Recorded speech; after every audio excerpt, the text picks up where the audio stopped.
The data of K Textile Limited are given as follows. Profit before interest and tax 50 lakh, interest on debenture at the rate 10% 10 lakh, profit before tax, income tax and profit after tax. Number of shares 10 lakh, एक share 10 रुपए का है, earning per share 2, PE ratio 10 और market price per share 20. Company is planning to start a new project, need to be having a total capital outlay of rupees 40 lakh.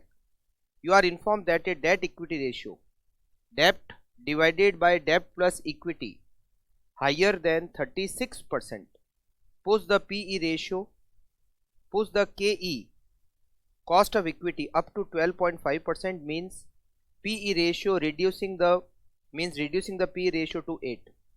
अगर हमारा debt equity ratio 36% से ज़्यादा हो जाए तो हमारा PE ratio कम होकर 8 हो जाएगा. And rise the interest rate on additional amount borrowed to 14%. Retained earning of the company is rupees 1.4 crore. Find out the probable price of the share if additional fund are raised as a loan.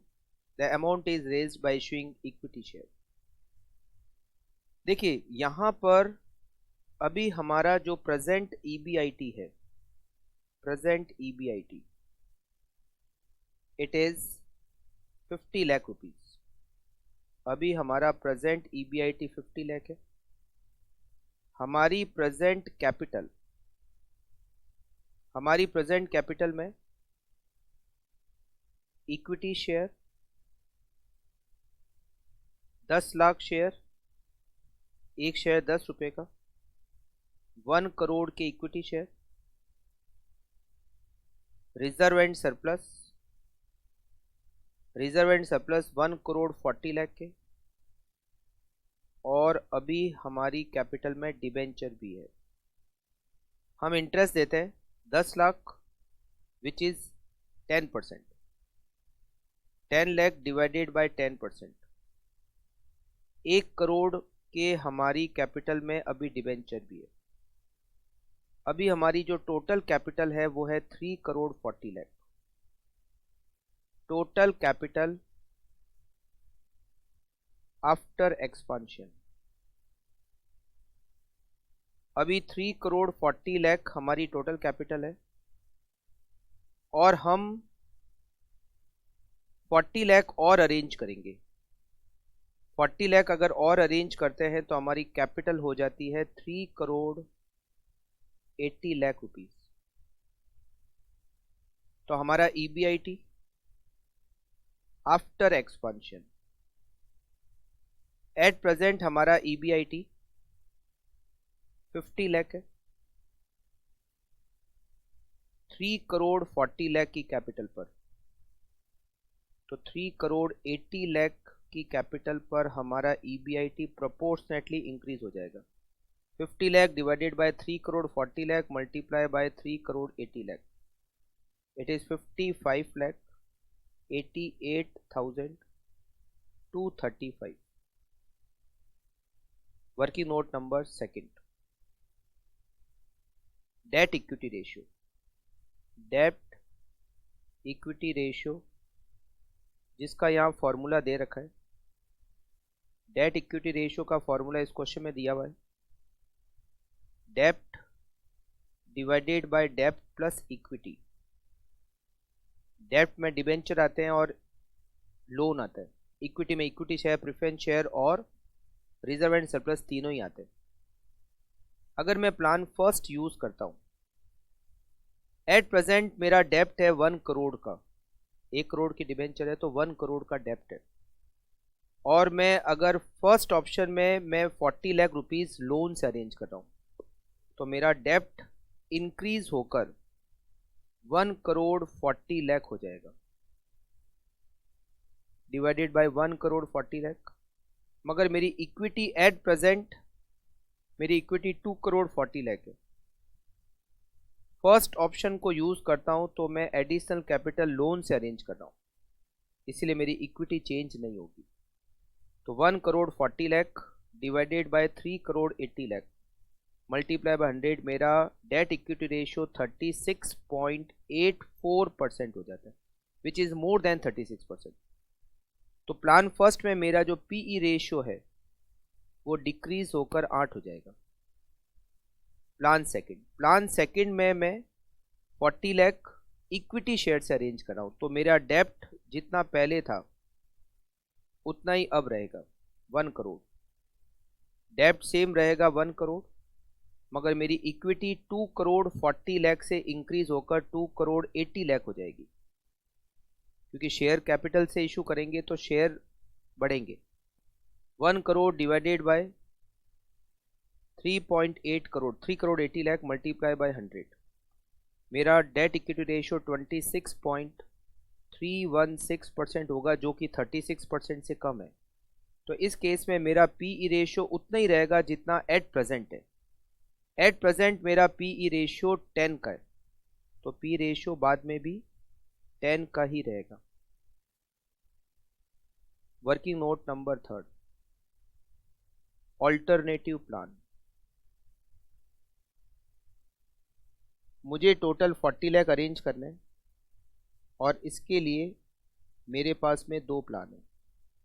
First plan कहता है loan लो, जिस पर rate of interest होगी 12%, 12% loan, वहाँ से हमें arrange करना है 40 लाख।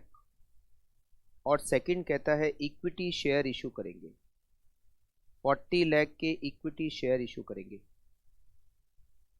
ये हमारी एडिशनल कैपिटल 40 लाख। एक शेयर की इशू प्राइस, फर्स्ट ऑप्शन में हम शेयर इशू नहीं कर रहे, मगर सेकंड ऑप्शन में शेयर इशू कर रहे हैं, और अभी शेयर की जो मार्केट प्राइस है वो 20 रुपीज़ है, तो डिवाइडेड बाय 20। हम जो नए शेयर इशू करेंगे अगर उसकी इशू प्राइस नहीं दे रखी है, तो जो प्रेजेंट मार्केट प्राइस है वो ही उसकी इशू प्राइस होगी। Additional number of share first में तो नहीं है, बट सेकंड में आएंगे 40 lakh divided by 20, 2 lakh shares. Existing number of shares, हमारे पास पहले से शेयर्स हैं कितने? हमारे पास पहले से 10 लाख शेयर है, 10 lakh, 10 lakh total number of share. First alternative अगर यूज करते हैं तो हमारे टोटल शेयर उतने ही रहेंगे 10 लाख, बट अगर सेकेंड ऑल्टरनेटिव यूज करते हैं तो टोटल नंबर ऑफ शेयर्स हो जाएंगे 12 लाख। फिर कैलकुलेट करते हैं EPS. EPS equals to EBIT minus interest 1 minus tax minus preference dividend divided by number of equity shares. Plan first, EBIT after expansion 55 lakh 88 to 35, 55 88 to 35 minus interest. First plan में मैं 40 लाख का loan ले रहा हूँ, 12% interest होता है 4,80,000, और पहले से जो इंटरेस्ट है, पहले से इंटरेस्ट है 10 लाख का, तो 10 लाख प्लस 4,80,000, टोटल इंटरेस्ट हो जाएगा 14,80,000। 1 माइनस टैक्स की रेट, टैक्स की रेट हमें क्वेश्चन में दे रखी है 50%, 1 माइनस 0.5। प्रेफरेंस डिविडेंड है ही नहीं, ना तो एग्जिस्टिंग में है और ना एडिशनल में, divided by number of share. Total number of shares first plan में 10 लाख, तो हमें ईपीएस मिल जाएगा। Plan second, EBIT 55,88,235 minus interest. Second plan में एडिशनल कैपिटल हम शेयर से अरेंज करें तो इंटरेस्ट एडिशनल कुछ नहीं है, जितना पहले इंटरेस्ट था 10 लाख उतना ही रहेगा। 1 minus 0.5 divided by number of shares 12 lakh. EPS पहले फर्स्ट का निकालते हैं, 55,88,235 minus 14,80,000 multiply by 0.5 divided by 10 lakh. Earning per share 2.054, 55 lakh 88,000, 235 minus 10 lakh, multiply by 0.5 divided by 12 lakh, earning per share 1.912। हमें कैलकुलेट करना है market price per share. Market price per share equals to earning per share multiply by PE ratio. अगर मैं plan first use करता हूं तो मेरा earning per share 2.054, और अगर मैं प्लान सेकंड यूज करता हूं तो मेरा अर्निंग पर शेयर 1.912।